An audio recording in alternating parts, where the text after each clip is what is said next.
Le travail inter- et multidisciplinaire aux soins intensifs et en médecine en général, c'est fondamental.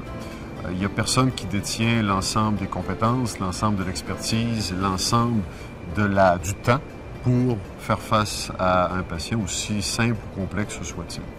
Donc, le travail de complicité avec les autres corps de soignants et les inhalothérapeutes ont été à l'avant-plan pendant la pandémie est fondamental encore une fois parce qu'on doit aborder le problème de santé d'un patient comme une équipe.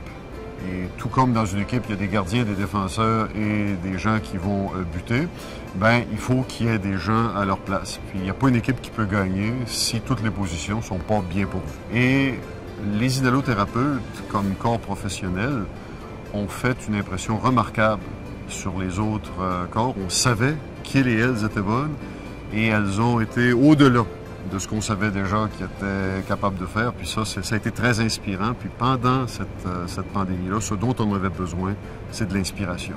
Alors, merci pour l'inspiration. Ce que je vais retenir d'une façon personnelle de ce qu'on a vécu ici pendant la pandémie, c'est le sentiment pour la première fois d'aller au front avec l'impression d'y risquer ma santé, d'y risquer ma vie de façon significative. On avait, une fois de temps en temps, des patients contagieux avec une tuberculose ou des maladies rares, mais avec le COVID, c'était l'inconnu. C'était beaucoup plus contagieux, c'était beaucoup plus mortel, puis personne n'y était totalement invulnérable. Et l'inspiration pour faire ça, alors qu'encore une fois, le réflexe naturel, ça aurait été de se mettre dans un coin puis d'attendre que ça passe, c'est de voir qu'il y a d'autres gens qui ont fait la même chose.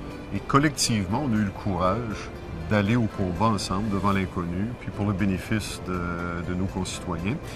Et moi, ce que je vais retenir de ça, puis je pense que c'est ce que tout le monde devrait retenir de ça, les inhalothérapeutes, les infirmières, les pharmaciens, tous ceux qui ont participé à l'effort pour cette pandémie-là, c'est que la société attendait quelque chose de nous, puis on a trouvé le courage, même si c'était naturellement pas nécessairement facile, mais on a trouvé le courage d'y aller, puis ce courage-là, on l'a trouvé dans chacun d'entre nous. Alors, merci de nous avoir tous supportés.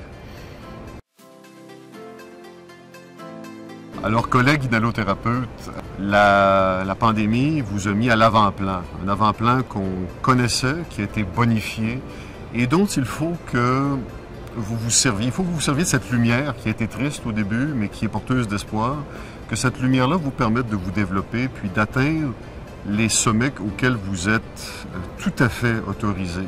Vous méritez la reconnaissance que vous avez commencé à avoir pendant la COVID, et j'espère que ce rôle bonifié, cette impression d'utilité immense que vous devriez retirer de toute cette expérience-là, la différence que vous avez faite, j'espère qu'elle vous servira d'inspiration pour le futur, puis que la profession continuera de croître dans la bonne direction.